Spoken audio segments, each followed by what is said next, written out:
Bonjour à tous, bienvenue à ce nouvel épisode du 9 et des retours en ce 23 avril 2022.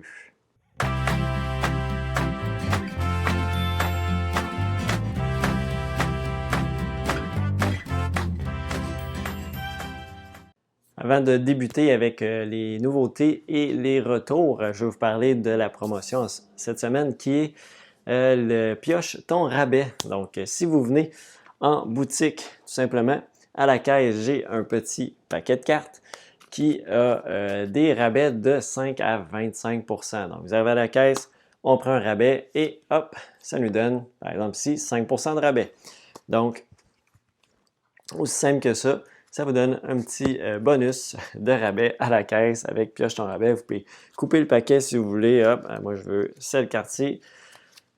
C'est à votre guise, c'est un petit jeu très agréable. Donc, Pioche ton rabais, c'est en cours et en ligne. C'est une roulette tout simplement. Donc, dès que vous allez sur le site, ça va popper au bout de quelques secondes. Vous allez avoir ça qui va apparaître. Vous pouvez rentrer adresse courriel et votre nom. Et vous cliquez sur tourner la roue et ça vous donne encore là de 5 à 25% de rabais applicable jusqu'au 30 avril. Donc, vous avez le rabais, vous pouvez l'appliquer quand vous voulez jusqu'au 30 avril. Et donc, c'est le concours, pas le concours, la promotion qui est là en ce moment. Donc, soit en boutique et ou en ligne. Vous pouvez faire les deux aussi. Vous pouvez passer en boutique et le faire en ligne. Les deux, ça fonctionne. Et donc, sans plus tarder, on s'en va voir les nouveautés, les retours. Ça se peut que ça coupe un peu. J'avais oublié de parler de cette promotion-là quand j'ai tourné la vidéo. Donc, on s'en va voir ça à l'instant. Alors, d'autres belles réceptions cette semaine du côté des nouveautés, quand même beaucoup en français également. Donc, je commence ici avec le premier sous la main que j'ai, qui est Terraforming Mars Ares, Expédition Ares, qui est donc la version française pour Ares Expédition. Et c'est un jeu, dans le fond, dans l'univers de Terraforming Mars. Par contre, ce n'est pas une extension, c'est vraiment un jeu à part dans lequel on va avoir une mécanique de sélection d'actions. Donc, il y a 5 types d'actions qui peuvent être suivies par les autres joueurs également. Et donc, chaque joueur va sélectionner une action qu'il veut faire, qui va être activée dans la manche en cours et on va jouer des cartes en conséquence dans les différentes couleurs de cartes d'action. Le but principal reste le même, donc remplir, augmenter l'oxygène suffisamment, augmenter la température suffisamment et placer les océans. Donc, c'est tout ce qu'il y a. Il n'y a pas tout l'aspect des bâtiments, des forêts, etc. Il n'y aura pas ça sur le plateau directement de jeu. Donc, c'est vraiment plus condensé. Et on va avoir ici, donc c'est l'édition aussi collectionneur avec, dans le fond, qu'est-ce que ça inclut? C'est les plateaux double couche et un insert personnalisé dans la boîte également. Et ça va rester le même concept d'augmenter, dans le fond, nos différentes productions de ressources pour augmenter la chaleur, planter des arbres pour augmenter l'oxygène, notre argent, gérer l'énergie aussi, gérer les matières aussi, le titanium et je me souviens plus l'autre ressource. Donc, on gère ça aussi, on en produit durant la partie en jouant nos différentes cartes. Donc, ici, on a donc Terraforming Mars, Expédition Ares en français. Ici, une extension pour l'excellent Architect of the West Kingdom, la version anglaise, Works of Wonders, Wonder, et non pas de S. Et dans le fond, dans cette extension-là, on va rajouter le Princesse et le Profiteer, donc pour aller gagner de l'influence dans une espèce d'autres sections de plateau.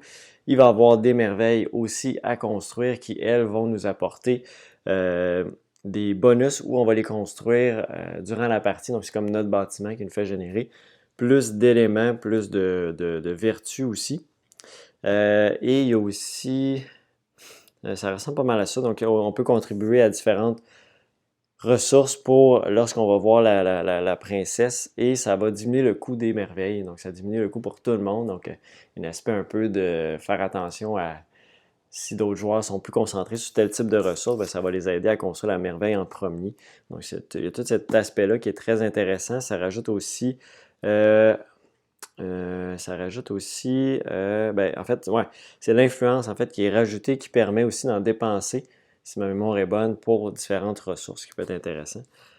Également, donc, Works of Wonder pour Architects of the West Kingdom, en anglais que c'est sorti. Honeybuzz en version anglaise. Donc, Honeybuzz, c'est un jeu dans lequel on va avoir du placement de tuiles, construire notre ruche d'abeilles, qu'on va faire dans le fond des segments, des alvéoles vides qu'on va pouvoir remplir avec des jetons spéciaux si on réussit à faire ça, qui vont nous donner des bonus. On va aussi aller chercher des ressources pour faire différentes commandes ou tout simplement les livrer au marché. C'est les conditions de fin de partie. Donc, si le marché de commande est vide ou si les marchés sont bas dans les ressources qu'on a vendues, parce que plus on en vend, moins ils valent cher. Ça aussi, je pense que 3 pistes rendues au plus bas, ça termine la partie. Donc, petite gestion de pièces qu'on va aller chercher, de construction, placement de tuiles, complétion de commandes. Ça va ressembler à ça pour un Honeybuzz. Puis il y a du placement d'ouvriers avec des beeples. C'est des abeilles en meeple, donc ça donne des beeples. c'est là qu'on est rendu. Et donc, ça ressemble à ça pour Honeybuzz en anglais. Qui est arrivé, c'est 45 à 90 minutes quand même, assez stratégique, 1 à 4 joueurs. On a aussi reçu Yak en version multilingue, un jeu de Pretzel Games. C'est un jeu dans lequel on va devoir construire une pyramide de pierres. Ces pierres-là vont nous donner des points en fonction des couleurs qu'on va coller ensemble, des différences de couleurs, etc. Et comment ça va fonctionner, c'est qu'on va toujours échanger avec le yak devant nous des ressources. On va pouvoir payer de la nourriture pour aller chercher des pierres et on va pouvoir payer des pierres pour aller chercher de la nourriture. Donc, on fait des échanges comme ça et les yaks vont tourner sur le plateau. Comme ça, on peut planifier d'avance, mais les yaks peuvent avoir, il peut y avoir des pierres spéciales qui vont tourner dans l'autre sens. Donc, ça joue un peu sur notre planification. Matériel de très belle qualité. On a des petits yaks en bois avec leurs petites charrettes qui vont se déplacer. Donc, une très belle production. Donc, c'est des brouillards, c'est ça. Le brouillard qui s'épaissit, qui fait que les yaks vont tourner dans l'autre sens. Donc, c'est 30 à 60 minutes, 8 ans et plus, 2 à 4 joueurs pour yak. On a aussi le retour très attendu de Spirit Island en version française.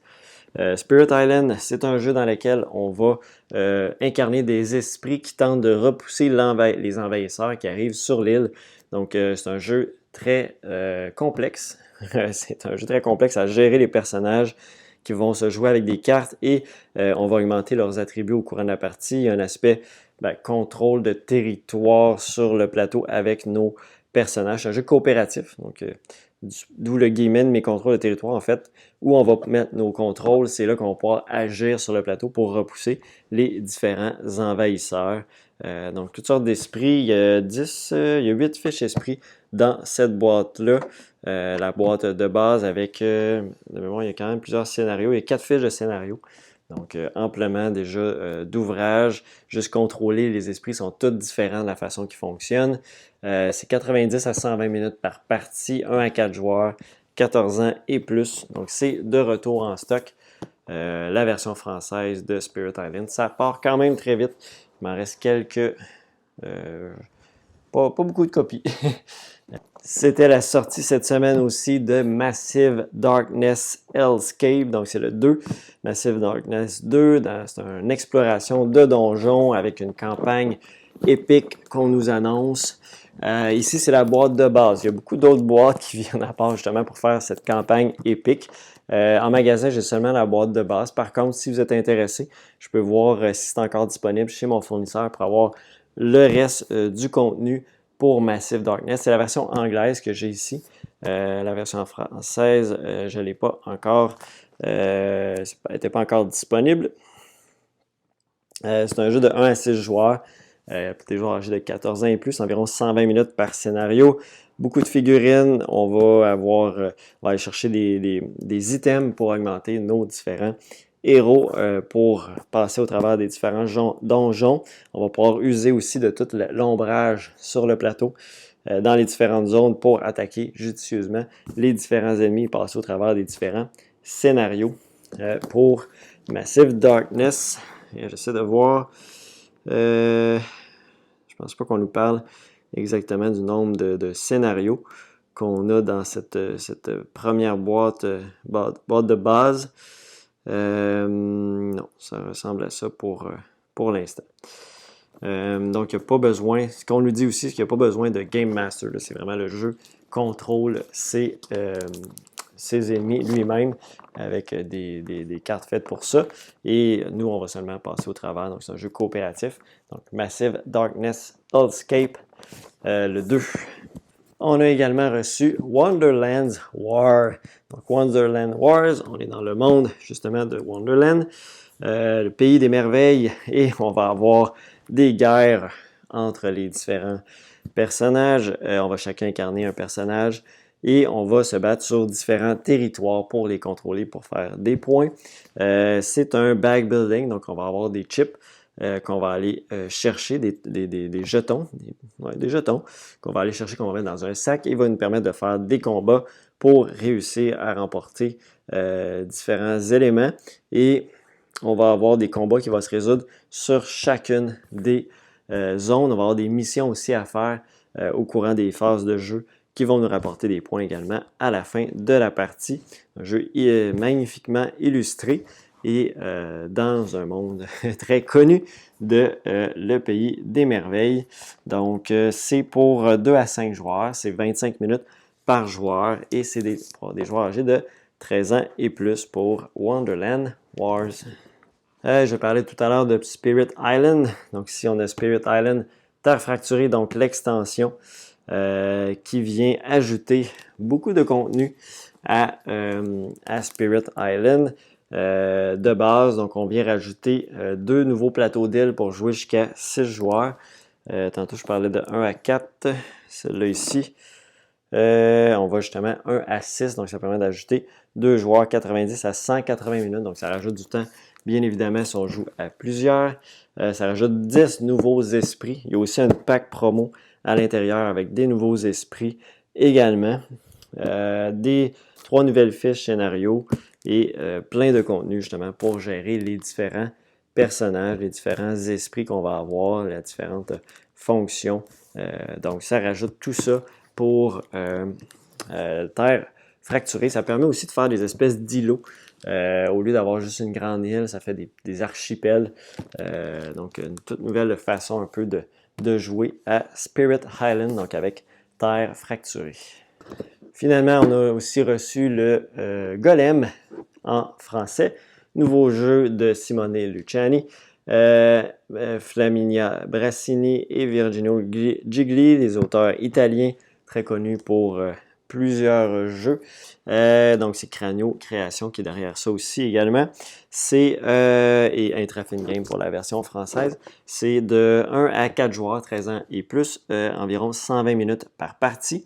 Donc, dans Golem, on va principalement avoir 3 pistes avec nos golems et nos étudiants qui tentent, dans le fond, d'aller le plus loin possible. C'est des points à la fin de la partie, donc on tente de progresser sur ces différentes pistes-là pour ne pas avoir un trop grand écart entre notre golem et notre étudiant, sinon notre golem peut se sauver, s'échapper, donc on ne veut pas ça, ça va donner des points négatifs, donc on essaie de toujours les garder le plus proche possible ensemble. Il y a un système de billes aussi pour faire les différentes actions qu'on va aller chercher, ça va nous permettre d'activer différents pouvoirs si on a des bonnes couleurs de billes.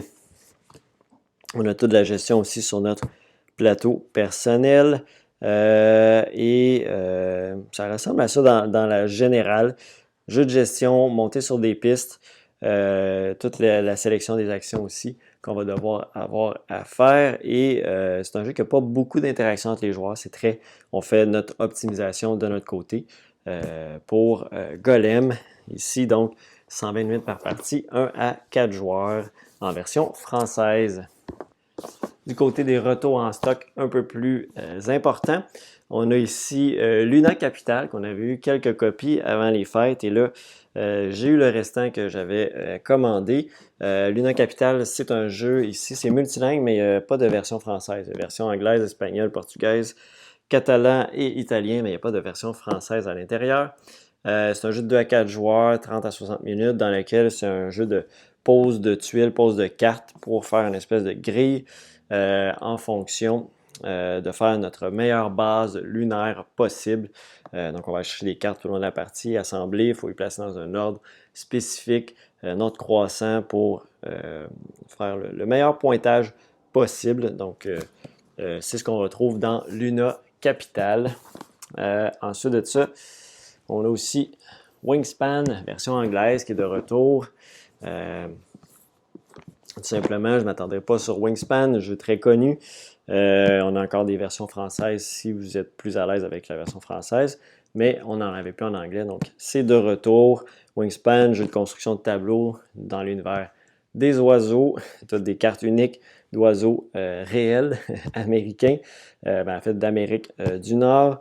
Et donc, plus on va construire notre tableau, plus on va avoir des activations d'oiseaux qui vont donner plus d'actions, etc.